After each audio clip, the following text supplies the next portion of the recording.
Ito po yung grupo ng mga farmers from Santo Tomas, Davao del Norte. Tagum. Diocese mo? Diocese of Tagum, no? At namasyal sila. Gusto na makita yung nursery. So pinakita ko sa nila yung manok natin. At mo ni ang Plymouth Pardrak na babae. Ang lalaki ka na, muna ang pauwakan.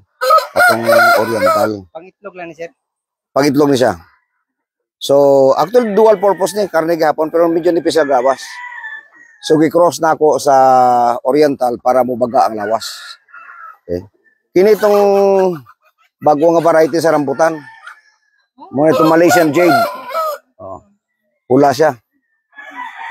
Pula. Oh. Oh, dagko siya. So, mo niya ang sa kabagay nga nakapasagdahan na to pag-alaga og manok. Tanaw niya ako, kani mga 400 akong imong andre. Ang mga itlog ani ginabaligya ano mo sir? Wala, ginapapiso na mo. Ginahatch. Kay magproduce mi og kuan og pang barbecue pang lechon. Dili nakakompra. Dili ka kompra. Wala ba na? Naanan Grams 7 ito, 7 grams.